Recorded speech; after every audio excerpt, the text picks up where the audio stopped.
emu parade, I guess an Australian word for it might be, one after the other. You can go in any order you like.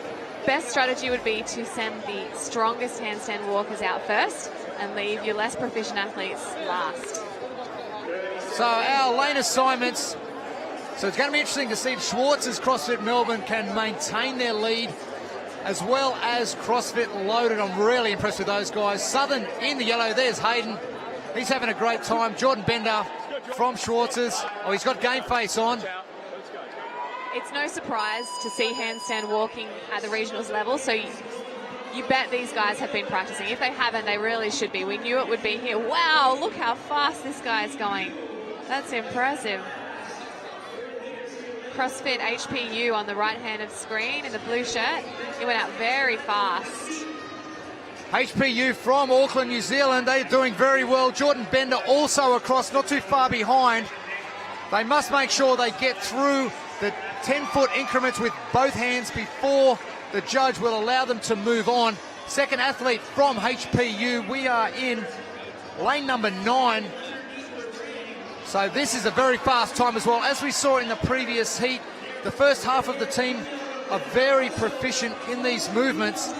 It all comes down to, I don't want to say weakest link, but the weakest handstand walkers in this event. It's up to them to bring it home at the end. Who's been doing their practice? Who's been doing the work? So HPU, less than a minute down, and we've got 2 athletes already over. So now the pace seems to be slowing just a little bit. Schwartz's CrossFit Melbourne have 2 over as well. Andrew Lauderstein in the centre of the arena in lane 5. He's a very big athlete. And you can see this athlete's just being brought back to the last 10-foot mark on the mats before she can proceed.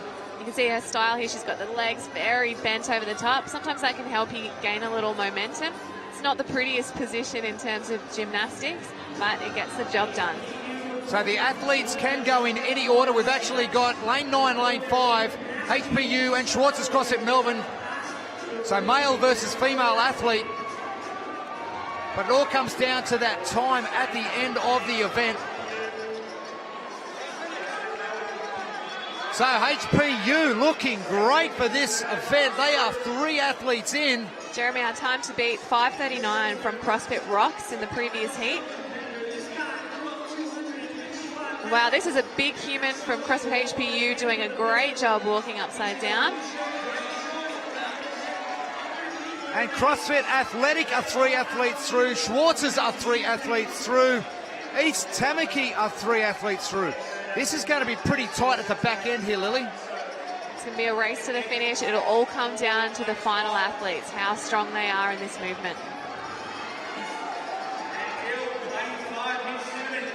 Mitch Cinnamon, center of screen. He's gone that first half very, very fast. So HPU currently in the lead. But Mitch Cinnamon also, he's over as well. So there's 4. Both teams have 4 athletes through. So watch for lane 5, Schwartz's CrossFit Melbourne.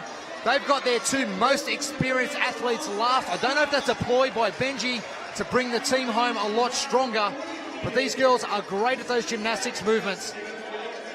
We have CrossFit HPU. CrossFit HPU is still doing a great job. So just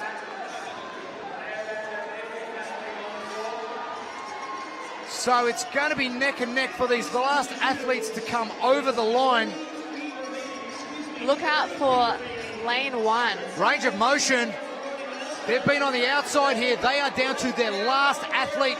So here we are now on screen in the light blue.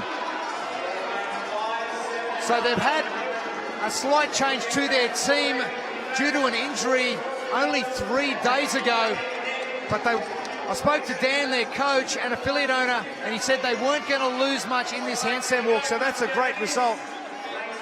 So the event record for this is 4 minutes 43 from CrossFit Yakaru in the South Regional last weekend. All right, so these guys have their last female, their last athlete going through the handstand walk, but you can tell she's not very proficient. She could be chased down by one of these athletes from HPU in the yellow crop top here. or from Schwartz's CrossFit Melbourne, also on their last athlete. So it looks as though CrossFit HPU is level pegging now with range of motion. So it's going to come down to this back end. There's 30 feet to go, or roughly 9 meters. So HPU have taken back the lead and just going 10 feet at a time. Both hands must get over that marker every time. So last 10 feet for the last athlete. CrossFit HPU. Yep, she's done it. And they're over the line in the unofficial time of 5 minutes and 2 seconds. Schwartz's CrossFit Melbourne have now taken second position. Ali Murdoch, she's done. And they are in second position in 5 minutes and 15.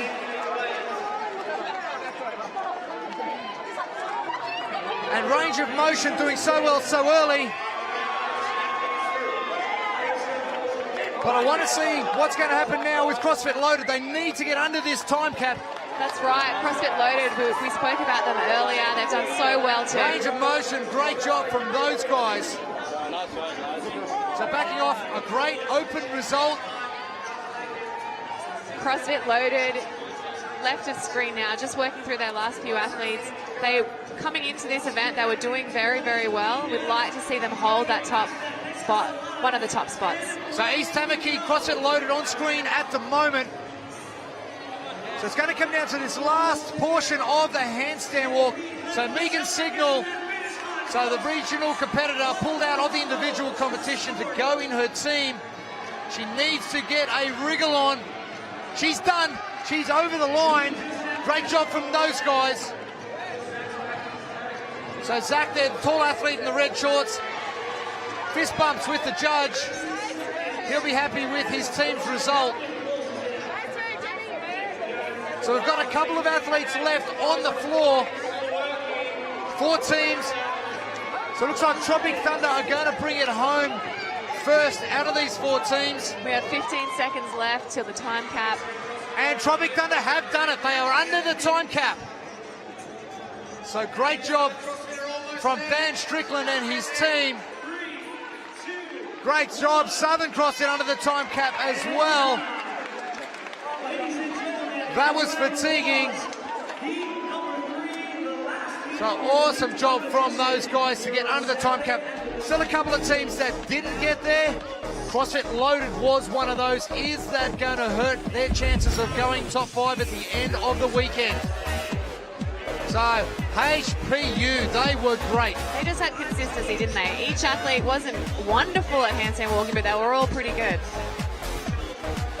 They didn't have a weak link. That's what we need in our team competition. We need to be well balanced over the entire weekend, over every event. Now, unofficial results. CrossFit HPU, they finished up in our first position, unofficial time of 5:02. CrossFit Athletic were in second position in 5:07, and Schwartz's CrossFit Melbourne 5:17. That'll probably see them up the top, but it's all about CrossFit HPU. They are now down with Kayla Banfield. Well done, guys. What a great way to finish day 2. How was that event? That event for us was pretty good. We knew coming into the handstand walk, having practiced it, we knew we could do it, and at a pretty good fast time. Especially going after the snatches, we had to organize everything, strategize everything, especially from the heaviest down to the lowest, and then saving our shoulders for the handstand walk, trying to do it as least amount of drops as possible. Absolutely. Great job, guys. Good luck for tomorrow. Thank you.